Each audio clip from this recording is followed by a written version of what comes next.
Mateus, capítulo 13. Instantes depois, Jesus deixou a casa e assentou-se à beira da praia. Não demorou muito e uma multidão ajuntou-se à sua volta, obrigando-o a entrar num barco. Usando o barco como púlpito, contou uma história ao povo. O que vocês acham? Um agricultor estava semeando. Enquanto fazia seu trabalho, algumas sementes caíram pelo caminho, e as aves as comeram. Outras caíram no meio dos pedregulhos. Brotaram rapidamente, mas não aprofundaram raízes. Com o calor do sol, secaram tão rapidamente quanto haviam brotado. Outras ainda caíram no meio das ervas daninhas. As sementes chegaram a brotar, mas foram sufocadas. Por fim, algumas, porém, caíram em boa terra e produziram uma colheita que superou todas as expectativas.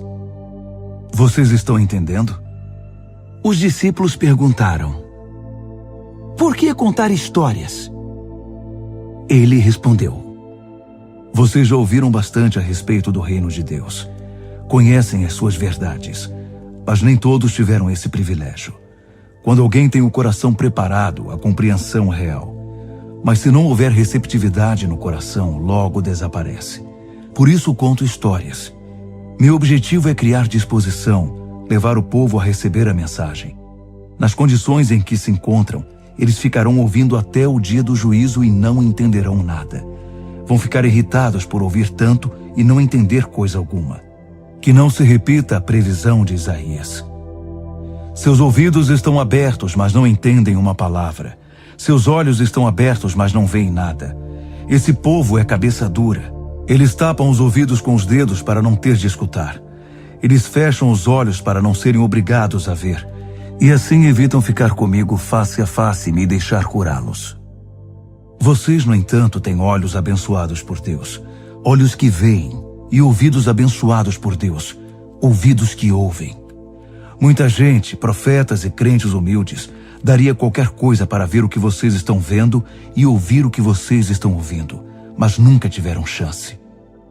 Reflitam sobre a história do agricultor e as sementes.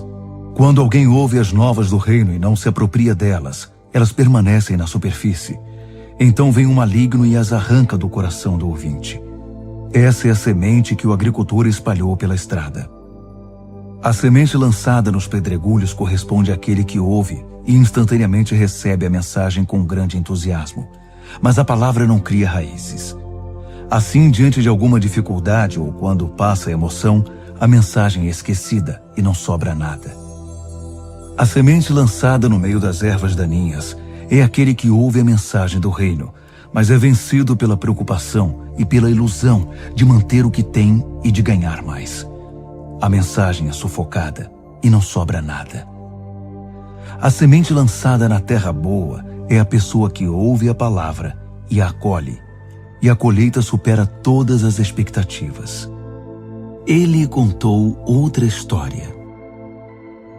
O reino de Deus é semelhante a um fazendeiro que plantou semente de boa qualidade em suas terras. Na mesma noite, enquanto os empregados dormiam, seu rival misturou sementes de ervas daninhas aos grãos de trigo e fugiu antes do amanhecer. Os primeiros brotos surgiram e o grão começou a crescer, mas a erva daninha também apareceu.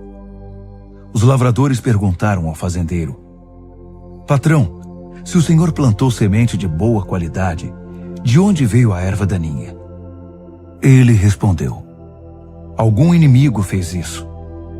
Devemos arrancar as ervas daninhas? Quiseram saber os lavradores.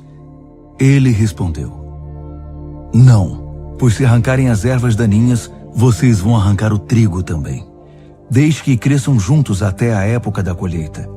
Vão instruir os ceifeiros a arrancar as ervas daninhas e amarrá-las em fardos para o fogo e a juntar o trigo para guardá-lo no celeiro. Outra história. O reino de Deus é como a semente de mostarda plantada por um agricultor.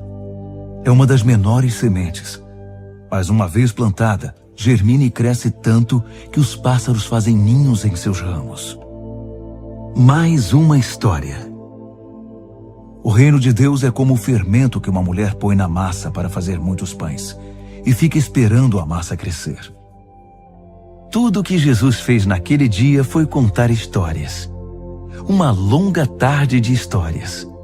Também foi o cumprimento de uma profecia. Abrirei minha boca e contarei histórias. Trarei a público coisas ocultas desde o primeiro dia da existência do mundo. Jesus dispensou o povo e foi para casa. Os discípulos então pediram: explica-nos a história das ervas daninhas na lavoura. Ele explicou: o agricultor que tem a semente pura é o Filho do Homem. O campo é o mundo. As sementes verdadeiras são súditos do reino. As ervas daninhas são súditos do diabo, e o inimigo que as semeia é o próprio diabo. A colheita é o fim dos tempos, o desfecho da história. Os ceifeiros são os anjos. A cena em que as ervas daninhas são enfeixadas e queimadas faz parte do último ato. O Filho do Homem enviará seus anjos, arrancará as ervas daninhas de seu reino e as jogará no lixo. Será o fim delas. Ainda tentarão reclamar com o céu, mas ninguém as escutará. Ao mesmo tempo, as vidas prontas, santas e maduras, irão adornar o reino do Pai. Vocês estão entendendo? O reino de Deus é como um tesouro escondido num campo por muitos anos, até ser acidentalmente encontrado por uma pessoa. Ela fica eufórica com a descoberta e vende tudo o que possui a fim de reunir a quantia necessária para comprar aquele campo. O reino de Deus também é como um comerciante de joias que busca as melhores pérolas. Um dia encontra a pérola perfeita e imediatamente vende tudo o que possui para comprá-la. O reino de Deus também é como uma rede de pesca lançada ao mar que apanha toda espécie de peixes. Quando está cheia, é puxada até a praia. Os peixes bons são recolhidos e guardados num tonel. Os que não estão bons são jogados fora. Assim será feito no desfecho da história. Os anjos virão, separarão os peixes ruins e os jogarão fora. Haverá muita reclamação e desespero, mas isso não vai fazer nenhuma diferença. Jesus perguntou: vocês estão entendendo? Eles responderam: sim.